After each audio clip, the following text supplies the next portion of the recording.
Our next speaker is the Chief of the National Guard Bureau. He is responsible for the care and the health and welfare of all 453,000 Army and Air National Guard members. He's also responsible for making sure that they're ready to fight and also to defend the U.S. homeland. Please welcome General Dan Hokanson. Good morning, distinguished guests, fellow service members, ladies and gentlemen. This morning, I'd like to take you back 2 years to a Ukrainian soldier who was in trouble. His homeland had just been brutally invaded. Civilians had been killed in the onslaught and destruction. The invading Russian army was 4 times larger than the Ukrainian forces he was fighting for. And now he was face to face with a Russian tank, and his anti-tank weapon malfunctioned. But the Ukrainian soldier had his cell phone, and through an encrypting phone app, he called a friend in the Washington National Guard over 6,000 miles away. Before Russia's invasion, the Guardsman had been the lead instructor in training Ukrainian soldiers on how to use the anti-tank missile. Now he was serving as tech support when the stakes could not have been higher. Guardsman explained to his former Ukrainian student how to clear and do a functions check on the weapon. Then their communications went silent for over 30 minutes. Then his phone pinged again, and the text message was just a photo of a destroyed Russian tank that was still on fire. Ladies and gentlemen, honored guests, that's the importance of allies and partnerships. It's nothing short of life and death. And that's why I'd like to thank McAleese and Associates for inviting me to speak with you this morning about how the National Guard is building partnerships and allies for our nation, and in turn, helping them build capability and capacity for the good of their nation. The Ukrainian soldier was able to destroy the Russian tank because of an existing relationship and because we gave him the right equipment. The Ukrainian soldier and the Guardsman had trained together in a multinational training exercise in 2021 that included the Washington National Guard's 81st Stryker Brigade Combat Team. To this day, National Guardsmen continue to train Ukrainian soldiers and airmen as we have for over 30 years. And since Russia's unprovoked invasion in 2022, we have trained more than 7,500 soldiers from 19 different Ukrainian battalions in the European Command Area of Responsibility. All of this training builds on a relationship that began in 1993 as part of the most productive, cost-effective security cooperation agreement you've probably never heard of, the National Guard State Partnership Program. The State Partnership Program, or as I'll refer to as the SPP, formally pairs a state's National Guard with its partner nation's military, security forces, and disaster response organizations. Today, we have partnerships with over 100 nations around the world. All 50 states, 3 territories, Guam, Puerto Rico, and the Virgin Islands, and Washington, D.C., have at least one partner nation. As a brief history, the State Partnership Program began after the collapse of the Soviet Union. As they emerged from behind the Iron Curtain, former Soviet states looked to reform their militaries, moving away from a communist system towards democracy and civilian control of their armed forces. Because of our legacy as state militias, and because it would seem less provocative to Russia at the time, the National Guard was the obvious choice to lead these engagements. In addition, the Guard is experienced with disaster response, search and rescue, and civil-military relationships, which were all of great interest to the former Soviet states at that time. And so in 1993, the first 3 SPP partnerships began: Estonia with Maryland, Latvia with Michigan, and Lithuania with Pennsylvania. Today, there are multiple state partnerships in every area of responsibility, and we'll add 7 new partner nations this year: Saudi Arabia, Finland, Sweden, Tanzania, Gabon, Sierra Leone, and Palau. The pairing of states with a nation are not random. Demographics, economics, and military size and composition are all factored in. This helps establish a sense of commonality and make the partnerships beneficial for both parties. And over the years, we've seen some truly inspired pairings. For instance, SPP partners Oklahoma and Azerbaijan are both rich in oil. Illinois' large Polish-American community made it a natural fit for Poland. The state of Georgia and the country of Georgia share more than a name. They're partners through the SPP. And because of this program, Kosovo's very first foreign consulate is in Des Moines, Iowa. In 2023 alone, more than 9,000 Guardsmen completed nearly 1,500 worldwide SPP engagements. To put that in perspective, the SPP enables between a quarter and a third of our nation's security cooperation engagements with just 1% of our security cooperation budget. But as impressive as the numbers may be, they only tell a small part of the story. The best stories are about people, because the SPP is ultimately about people. It's about mutually beneficial relationships where we learn from each other. It's about finding commonality across cultures and languages. It's about partnerships. It's about cooperation that endures for 30 years and counting. You can find examples in every combatant command. And one of my greatest honors as chief is having the opportunity to witness these examples and see the impact of this program all around the world. Last year I visited Hanoi, Vietnam, where the Oregon National Guard was training with a delegation from the Vietnam National Committee for Incident, Disaster Response, and Search and Rescue. They were holding a disaster management exercise. This allowed both partners to improve their ability to respond to natural disasters and communicate effectively with key agencies. This visit was especially significant to me as an Oregon Guardsman, since the partnership between Vietnam and the Oregon National Guard began more than a decade ago.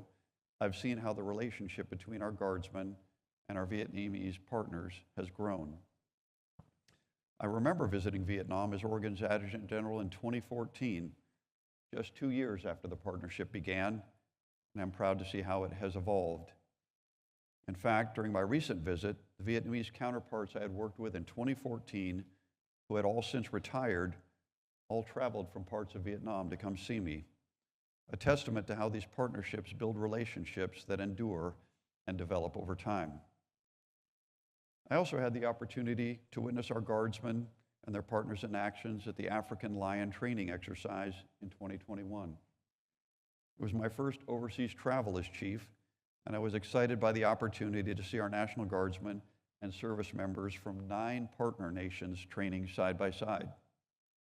One of the nations, Morocco, the host of the event, had been partnered with the Utah National Guard for nearly 2 decades. Utah and Morocco cooperate on combined arms capabilities, including special forces, attack helicopters, artillery, and fighter aircraft. Other exchanges include humanitarian demining, emergency medicine, disaster response, and non-commissioned officer development. Less than a year into their partnership, Morocco was struck by a devastating earthquake. Less than 72 hours later, the Utah National Guard delivered emergency relief supplies with their KC-135 aircraft. Morocco has shown staunch support for their security cooperation with the Utah National Guard, which makes our populations more secure. This partnership has promoted lasting friendships, deepened understanding, and cultural appreciation between the people of the United States and Morocco. And that's because these partnerships are an exchange where we work together, learn from each other, and ultimately strengthen each other. In December of 2022, I traveled to Ecuador as part of the South American Defense Conference. Ecuador has partnered with the Kentucky National Guard, a partnership that's been reinvigorated by shared challenges in recent years. Large-scale disasters are an ongoing concern both in Ecuador and Kentucky. While the Kentucky National Guard responded to historic flooding in 2022 and 2023, they also trained to respond to earthquakes, given their proximity to the New Madrid fault line. And in their training, they look to their state partner, Ecuador, who experiences many of the same disasters. But they don't just trade disaster response expertise. In June of last year, senior non-commissioned officers from Kentucky's Regional Training Institute met with senior NCO instructors from Ecuador's Army and Air Force on how to best train their service members. It was the first of a growing number of all-enlisted subject matter exchanges. As cyberspace becomes a critical warfighting domain, and benefits of our partnerships extend into the digital realm as well. One example is Poland, which I mentioned earlier, is partnered with the Illinois National Guard. In recent years, particularly in light of cyber threats posed by Russia, Poland began seriously hardening its cyber operations, observing their Illinois National Guard partners and learning how they handled this contested domain. In a few short years, Poland has developed a formidable cyber program, recently ranked 6th in a global cyber defense index that measures advanced resilience against cyber attacks. In another example, the Texas National Guard and the Chilean Army met last August for a joint cyber security exercise in Santiago. The exercise simulated an attack on a government website, and partners from both countries worked together to fix the problem and address the vulnerabilities. We may be separated by language or distance, but we are united in what we seek: a peaceful, stable world, safe countries, and safe citizens. And together, we step closer to making these things possible. We also have the opportunity to address the things that challenge all of us: cyber threats, malinformation and disinformation, global pandemics, malevolent actors, climate change and energy crises, just to name a few. These challenges aren't confined to a single country, a single region, or even a single hemisphere. Both directly and indirectly, they impact all of us. They are our collective problem, and addressing and overcoming them is our collective responsibility.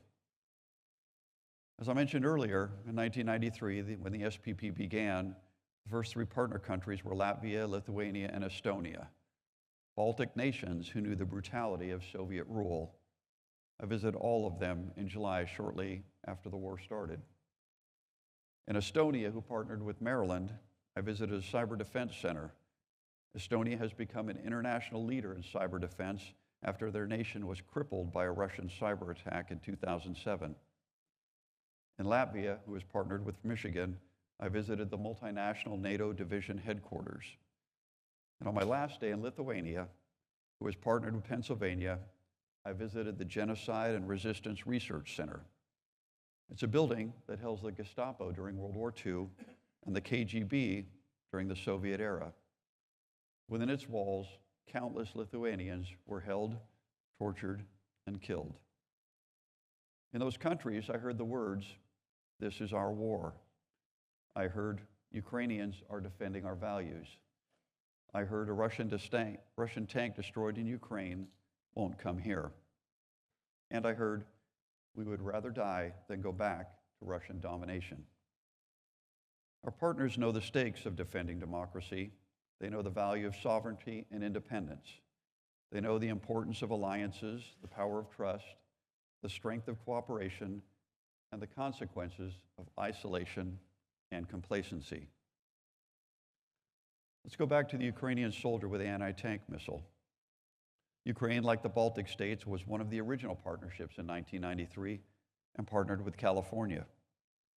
Even before Russia's illegal annexation of Crimea in 2014, the California National Guard was sending trainers to Ukraine. But after 2014, the California National Guard accelerated their training, helped establish a major training location in Ukraine, and worked with Ukraine forces to address the areas that they needed improvement on based on their fighting with Russia.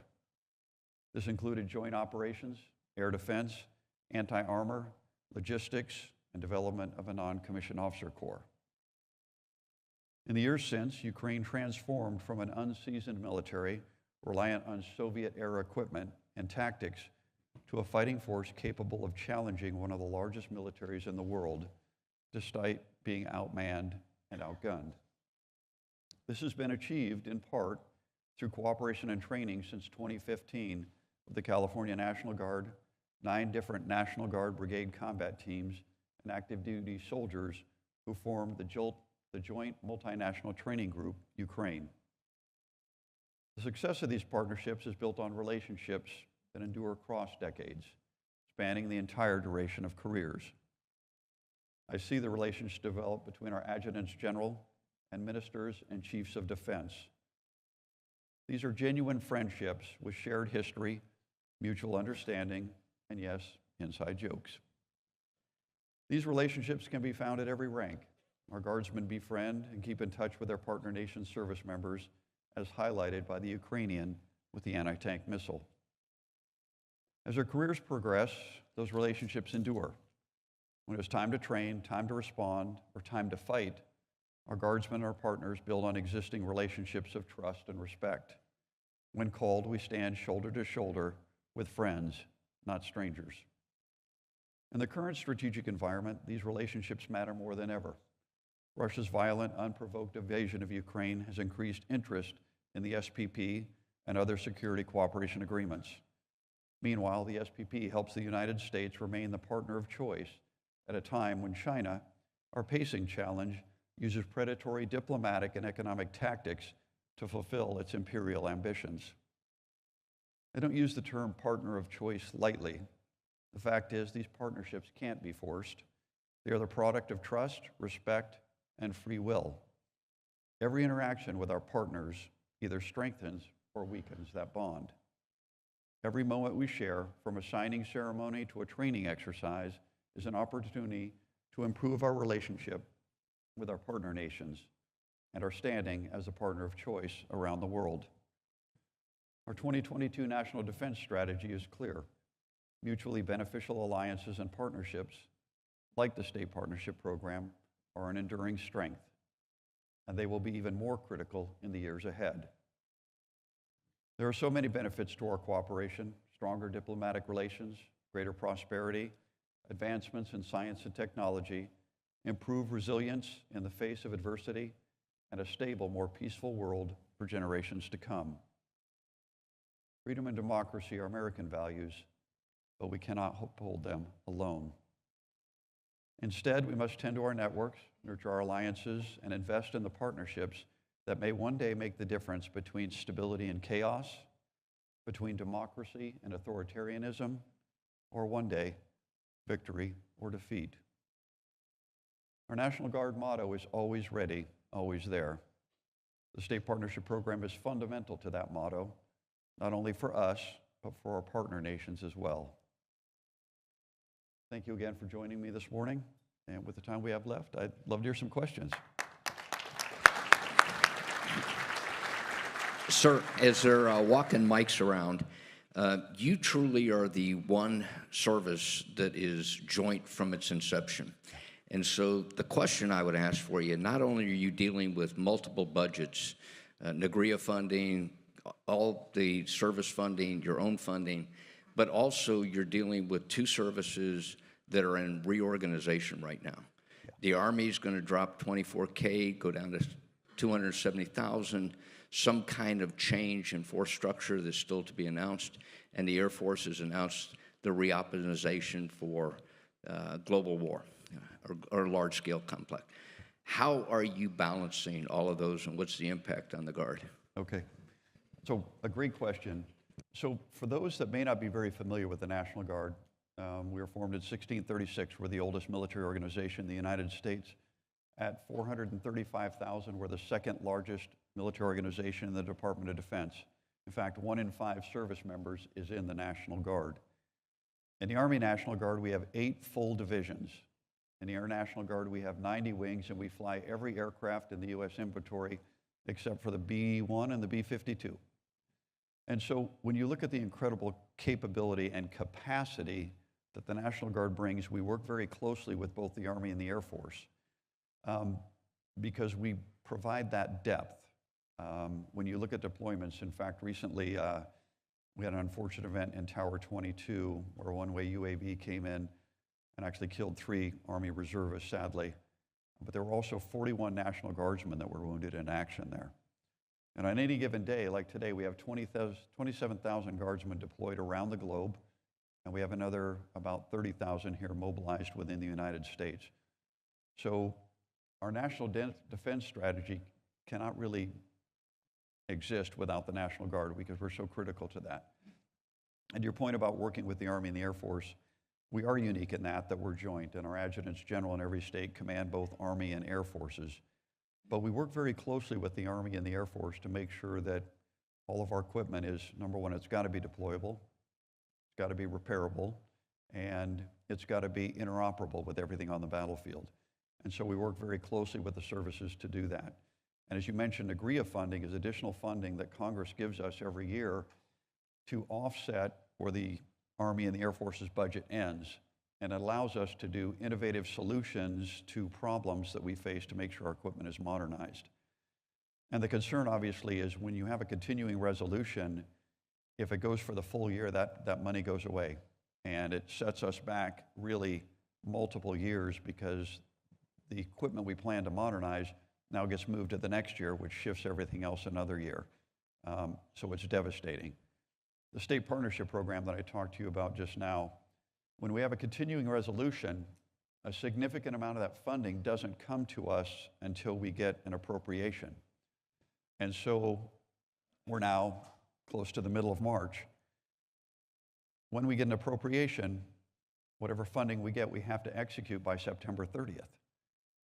And so now when you talk about some of our allies and partners, when you tell them on April 1st, hey, I got all this money, can we plan something between now and September 30th? They're like, no, all of our exercises are planned and trained.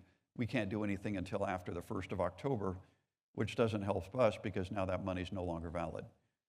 And so the impacts of the budget issues that we face are enduring and something that we just can't overcome. So thank you for that. Sir, Brigadier General J.R. Alexander, State of Michigan, and I also work for Leidos.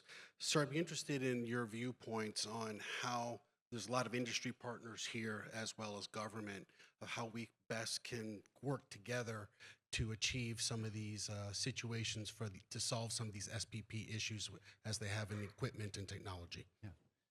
So one of the interesting challenges that I face, because I meet with many, not only presidents of countries, but also the chiefs of defense and their minister of defense.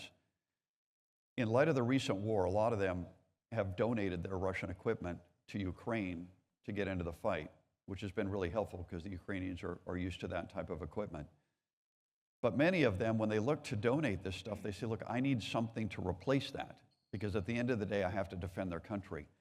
And so it's critically important that our defense industrial base can fill that gap so that Russia or China doesn't fill that gap. Obviously, many of them will never buy Russian equipment again, which is quite appropriate, I would say, right now. But we're trying to work with them to give them options so that they know, hey, I can give that because there is something coming along the way. The other thing is our capacity to provide that is a challenge. And one of the countries, the chief of defense, confided in me, and he said, look, Dan, because of the war, I've got all this money. But if I can't put it on contract or spend it, they're going to take it back, and I'll never get that money again. And so the ability for us to give our partners and allies options to fill a need that they have is critically important.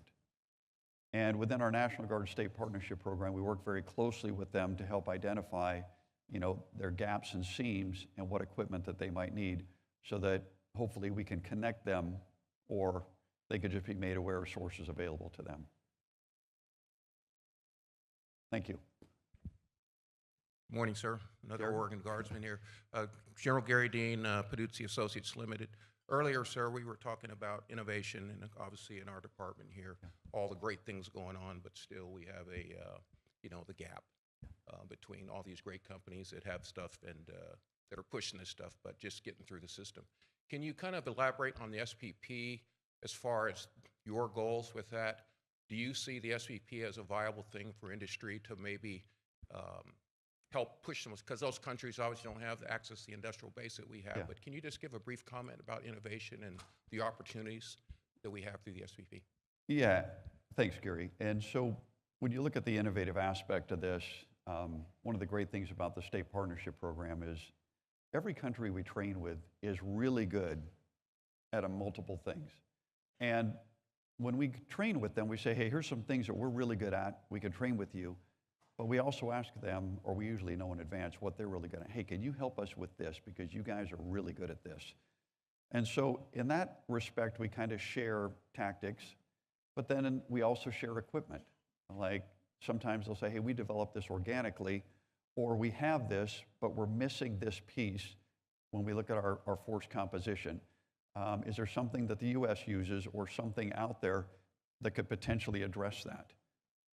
And so in that respect, we try and work together because at the end of the day, we're all just trying to protect our citizens. And one thing that we have seen since the invasion of Ukraine by Russia, we're seeing a really interest in neutral countries. So Austria, historically neutral since World War II, is partnered with the Vermont National Guard. And their point was, look, we're surrounded by NATO countries, but at the end of the day, we have to provide a formidable force to deter anybody from doing anything. Not only that, but we're finding cyber doesn't acknowledge boundaries. So you could be surrounded by NATO countries, but you're still going to be vulnerable to a cyber attack. There are other neutral countries as well that are looking at this, that they need to develop capability. And so we're working with them on innovative ways to get to where they want to be, understanding the financial constraints that they may face. General, thank you very much for your time today. I don't think We're your grateful mic's that you're working, Mike. participating in the McAleese Defense Conference for 2024. Okay, great, thank you.